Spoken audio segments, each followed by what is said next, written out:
Good evening. In Watergate, America was astounded by the fact that 18.5 minutes of secret presidential recordings were missing. Tonight, the latest Bush administration scandal, as yet unchristened, makes that figure seem like a drop in the proverbial bucket. Try this number. Infinity minus 140,216. Karl Rove's improper emails, the 140,000, are the ones still preserved. The rest, the infinity part, the ones that were destroyed. Our fifth story in the countdown, thousands upon thousands of these apparently illegal emails have also been apparently illegally erased in a jaw-dropping scandal that touches Rove, Andy Card, and even Alberto Gonzales. In a preliminary report, the ongoing congressional investigation into whether Bush White House officials violated the Presidential Records Act, uncovering, quote, what could be the most serious breach of the Presidential Records Act in that law's history, dating back 30 years. What would seem to be hundreds of thousands, if not perhaps millions of emails that have been potentially destroyed and probably shouldn't have been sent in the first place. To give you some extent of the scale, the House Oversight Committee reporting that the Republican National Committee preserved those 140,216 emails sent or received by Karl Rove on its server, but only 130 of those emails had been sent to Mr. Rove during the president's first term, none of them prior to November 2003, and that just accounts for Karl Rove. Now imagine 87 other White House officials and what the numbers in their accounts might have been. In the words of Press Secretary Tony Snow, that's a whole lot of email.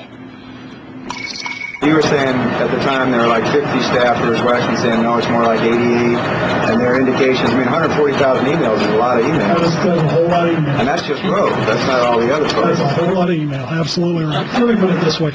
We've seen a number of times right now where people have been putting together investigations to see what sticks. They have had very little success so far. This is an administration that is very careful about obeying the law. We take it seriously. The White House Legal Counsel's Office takes it seriously.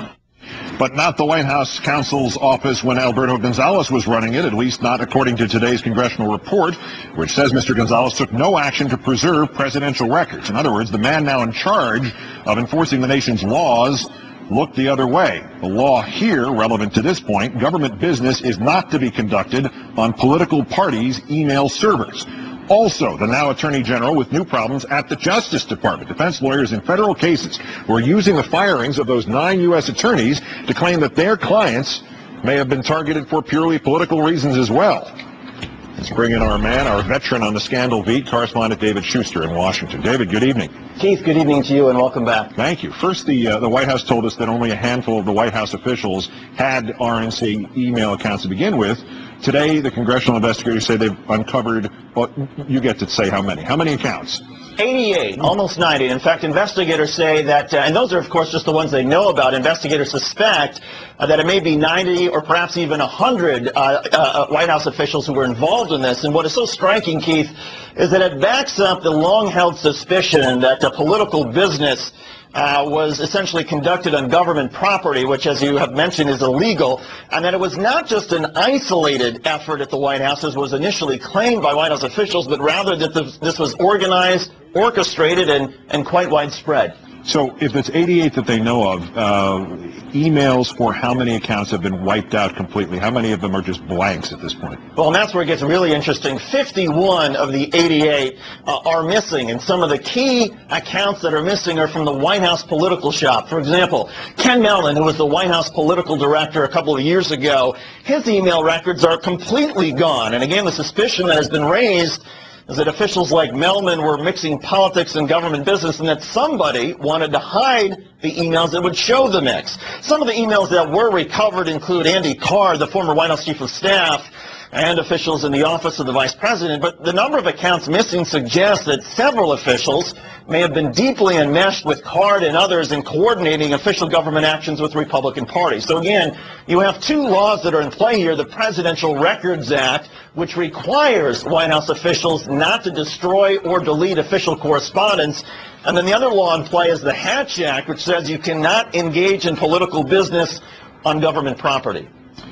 So, all right, what happens next? And I'm, it's my first day back, but don't try to give me the answer that congressional investigators are just going to send the White House a letter requesting information, because that doesn't seem to be working. No, I mean, what's going to happen now is you already have some subpoenas that have been issued for White House officials, including Sarah Taylor, who's one of the Rove political aides at the White House, who sent tens of thousands of emails. There are already subpoenas for her testimony, and what Congress wants to do is ask her not only about the U.S. attorney scandal, which was the point of the subpoena, but also ask her about the system of using Republican National Committee emails. And on top of what Congress is doing, there's this government agency called the Office of Special Counsel, and they have already been investigating what Karl Rove was doing as far as mixing politics on official government property. Is expected that this issue of the emails and the missing emails will also be part of the Office of Special Counsel, which is entitled to make criminal referrals if they find that particularly relevant email accounts or documents have been destroyed. And of course, that is the claim the Democrats are making, that not only were laws were broken, but that there was a deliberate effort by somebody in the White House and perhaps at the Republican National Committee to try to make sure there was no trace of what was really going on. Oh, and one final point, David, this isn't just government business being conducted on the RNC email server, but also on the Bush-Cheney 04 campaign email server? That's right, a variety of email servers, and the point being that, again, you cannot conduct official government business, you cannot rather conduct official political business, whether it's for the Republican National Committee and talking about which senator might benefit from a particular policy, or whether the presidential campaign in a particular state might benefit from a policy. You cannot make those sort of decisions or even have those sort of communications with government agencies on official government property. So if Karl Rove, for example, and this is hypothetical, but suppose he said to a particular government agency, take this action because it will help the Republican National Committee. If there was a communication with the Republican National Committee or coordination or asking the RNC, hey, if I get the Energy Department to do this, might it help Senator whoever?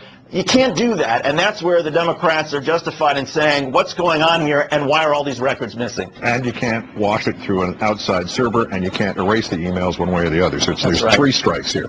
Correspondent David Schuster, busy as ever on the beat in Washington. Great thanks, David. Thanks, Keith.